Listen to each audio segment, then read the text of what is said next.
She hands it off to Jackson. Jackson uses the screen, lost the handle, bounce pass to Plum. Plum loses it, regains it, throws it up for grabs. Grabbed by Boston out of the sky, and we're going to have a foul here. No, a timeout taken by Indiana. What I love the most about the squad is that, just like O said, like we instill confidence, the coach instill confidence that any shot you take, shoot with confidence because we trust you and trust that you're going to make it. And I feel like that's just really helped us down the line because no matter who comes in, no matter who steps up, we're all just really happy for each other. Aaliyah Boston's post-game comments had every Fever fan buzzing, and she backed them up with her play. In a season where Indiana has battled through injuries, Boston delivered 22 points, 11 rebounds, and a career-high 6 steals, sealing it with a defensive stop that closed out L.A. Her words weren't just talk. They reflected exactly how she carried her team to one of their biggest wins of the year. This wasn't just another regular season victory. It was a statement. Despite momentum swings and a battered roster, Boston's performance lit the spark Indiana needed to finish strong. The Fever proved they could still rise when it mattered most, and that shift could change the entire direction of their season. Fired up? Drop Big Fever win in the comments. Let's go.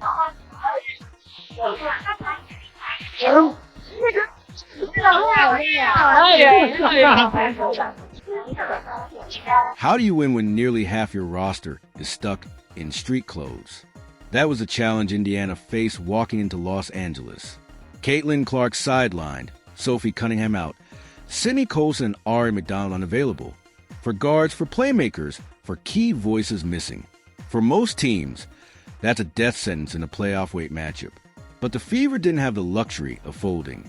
With no safety net, no deep bench to lean on, they relied purely on toughness, resilience, and unshakable belief in the players still standing. About the resilient, nature of our team, I think one other thing that sometimes goes missed is just the character of these women, right? Especially this group that's been here, that's gone through all of this, and then the ones that we've brought in with O and Shay and AP. I mean, these are women who care about winning. These are women who care about one another. These are women who sacrifice every single. This wasn't just about the injury report. It wasn't some throwaway regular season game in August either. The Sparks weren't just another opponent. They had Indiana's number all year. 3 meetings, 3 losses, each more frustrating than the last.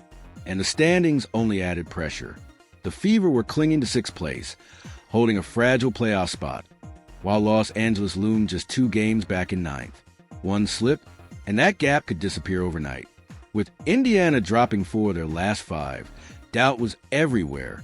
Whispers turned into questions. Was this team unraveling at the worst possible moment, right when the postseason was slipping into view?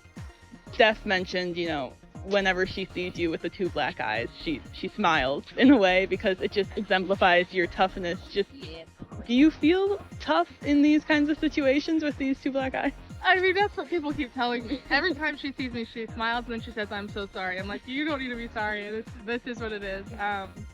And when I'm playing, I forget about it, and I go look at the mirror. I'm like, "Oh shit, they're still there." So yeah, I don't really think too much about it because I don't necessarily feel them all the time. Yeah. And you're still able to see completely fine? Yep. Right. Nothing's changed. Right. Picture the challenge. A team that looked fragile from the outside, with only 5 games left in patchwork lineups holding it together. Rhythm wasn't the goal anymore. Survival was. Every possession mattered, and that urgency became their blueprint. Anyone who stepped on the floor had to give more than their usual role, and every player had to shoulder responsibility that went far beyond what the stat sheet would ever show. Originally, I was like, I just need to get the swelling to go down in my forehead.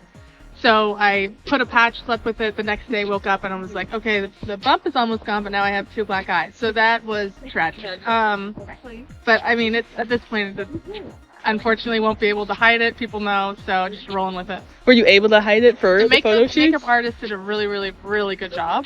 And people that hadn't met me before were like, "Oh, I can't even tell." I'm like, okay, that's good. We'll take it. But I'm hoping they'll do some editing in the post. Then came Lexie Hull. She wasn't just out there playing. She was battling. Both eyes bruised from a collision with Gabby Williams in the previous game. She took the floor with 2 black eyes and 0 hesitation.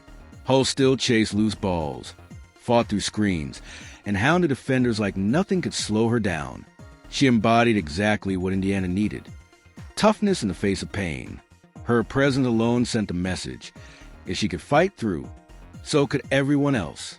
Yeah, I imagine on Tuesday you got checked for concussion, facial fracture. Just how much of a sigh of relief was it that you didn't have concussion or any kind of fracture? Yeah, honestly, when it happened, I was like relieved because I could feel myself like I was good to go. Like I felt completely with it. They did all the tests they needed to do and put ice on it right away, try to keep the swelling down. But I felt good knowing that like obviously it could have been a lot worse. And I'm grateful for the people online wanting to check on me and make sure that I'm okay. But I am okay. I've been fully checked out. That's what made this game feel different. It wasn't about style or flashy plays. It was about urgency in every stop, rebound, and bucket. One strong run from LA could have ended it fast, but Indiana never broke. They met the Sparks' intensity head-on, pushing back possession after possession against a team desperate to close the playoff gap. Intro 7. I like that we dug in. It wasn't ideal in terms of how the game was. It was ugly. We had moments where we were better than others, but we dug in. I mean, when you think about key defensive stops, key offensive rebounds, like AB's key offensive rebound there at the end, making plays, deflections that led to steals or deflections that led to bobbled pass. By refusing to fold under pressure, Indiana created space for an unlikely hero to emerge. The resilience of that short-handed roster opened the door for a veteran who had been quietly waiting for her chance to shine. What if the player no one expected became the closer everyone needed? That's exactly what unfolded when Odyssey Sims took the floor in Los Angeles on a night built around survival. When the Fever were just trying to piece together enough to steal a win, it was a 31-year-old veteran, not even in the starting lineup, who turned into the heartbeat of the game. Sims' impact stretched beyond the stat sheet. Every possession carried weight. Every play carried fire. And the moment was even sweeter because of who stood on the other side. The Sparks weren't just another opponent. They were her former team. That history added fuel to her performance. And you could see it in every drive, every shot, every burst of energy she brought. Sims left open for three. She got it.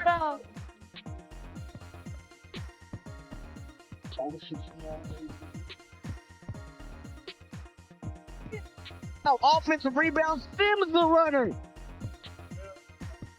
Here's Howard. Shovels.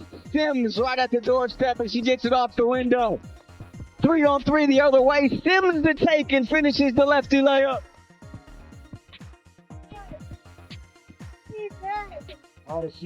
At this stage, few expect a backup guard to carry an offense. Odyssey Sims isn't the name circled on a scouting report the way Aaliyah Boston or Caitlin Clark is. But when your top scorer, Kelsey Mitchell, struggles to find rhythm, just 5 makes on 14 shots, that's when most teams start to crack. Instead, Sims became the solution. She entered steady, confident, and decisive, seizing every possession like it might be her last. It felt as if she had been preparing her whole career for this exact moment. Down by Plum. Plum 1-on-2, ripped away there by Sims. Great play by Odyssey Sims. Played the ball. 3-on-3 the other way. Sims the take and finishes the lefty layup.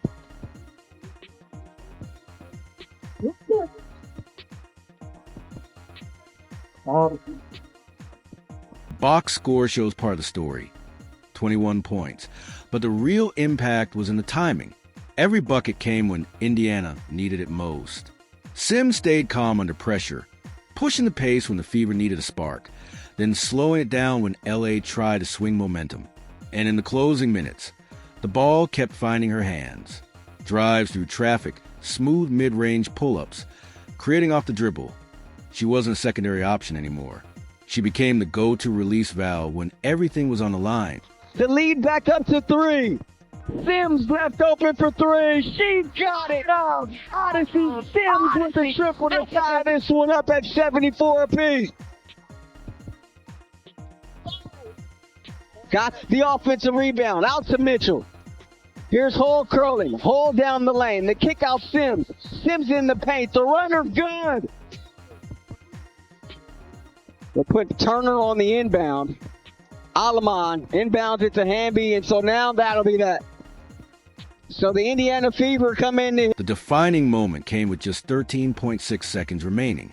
Indiana's season hanging in the balance, the ball in Sims' hands. She rose for the quick floater she's perfected over years of work. Swish. That was a shot. The one that gave the Fever the lead for good and hushed the Staples center crowd. As she jogged back on defense, arms steady and expression calm, it felt like a weight had lifted off Indiana's shoulders, almost as if she knew this moment was always hers. Yeah, honestly, 5 straight points for you to help take the lead. I mean, just 1-1, sidelined. I mean, I didn't shoot the ball well from the 3. I was over before I made that shot, but I mean, I didn't lose confidence. I think my teammates did a great job, along with the coaches, just constantly talking to me. They weren't worried about my missed shots. It just came down to continue to play. They believe in me so much, so that helped me. And when I shot it, I was open. It was one of those do or die. It went in, and I was excited about that. Like I said, I was open from the 3, but we got the W. So When the microphones came out afterward, Sims summed it up simply. If you stay ready, you don't have to get ready. That line captured Indiana's entire night. No excuses, no panic, just readiness for whatever came. Thanks to Odyssey Sims, the Fever didn't just leave with a win. They left with proof that resilience isn't a slogan. It's who they are. just going off just like the last few years, just up and down, in the league, out the league, hardship, contract being cut, all of that stuff. Really doesn't matter. I think I'm human definition of you stay ready, you don't have to get ready. I think every opportunity that that's been given to me, I'm taking full advantage of it. These opportunities that you can't let slip away. You never know what tomorrow brings. You never know. You be on the team one day, gone the next day. So just being able to come in and just stay ready, have my energy flow to my teammates, and just be positive. Like I said, I'm with it. And as brilliant as Sims was, she wasn't alone. Beside her stood the anchor of Indiana's identity, Aaliyah Boston, dominating the floor and delivering a statement performance that still has Fever fans buzzing. Sparks started the game on a 7-0 run. Here's Mitchell. Right back to Boston. And unable to get that one, but follows her home.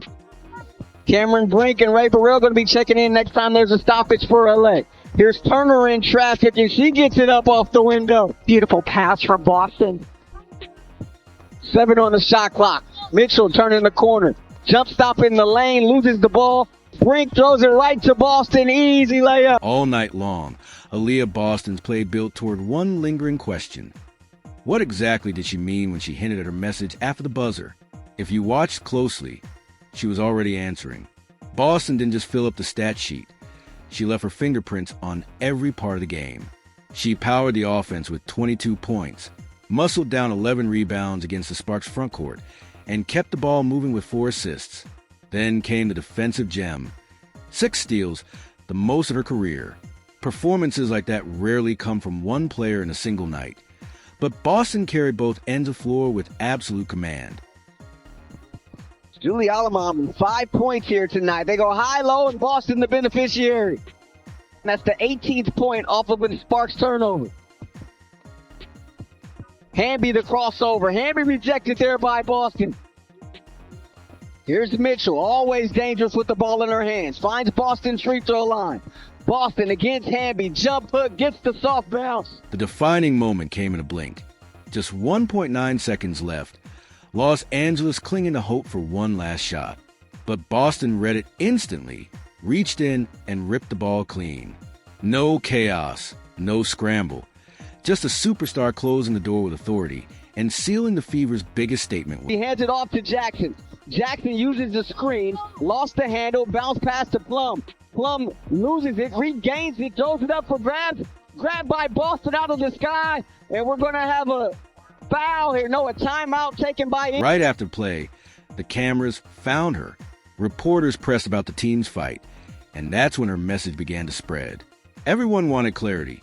What exactly did that quote mean? I'm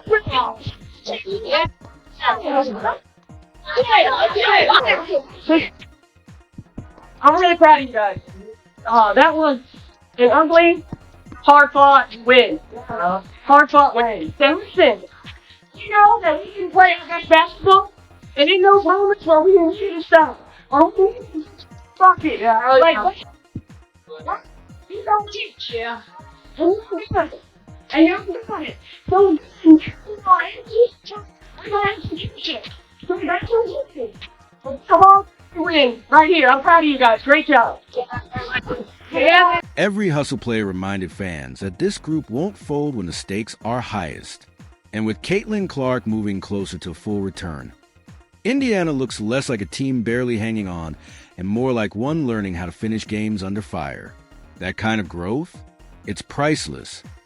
For Fever fans, hope is alive and only shining brighter for 2025. A team that can win like this, with grit, resilience, and unity. As ONL, that's why this win carries a weight that goes far beyond the box score. Because now, with every sign pointing to her return inching closer, this season suddenly feels like it's only beginning. Beating the Sparks wasn't just about survival. It was about building momentum for something bigger on the horizon. This wasn't just a victory for Indiana. It was proof that the Fever can battle, adapt, and thrive even without their brightest star on the floor. Every possession showed toughness. Why scratch the surface of what's possible if you're fired up for the squad? Drop Big Fever Win in the comments, hit like, subscribe, and turn on notifications so you never miss a moment.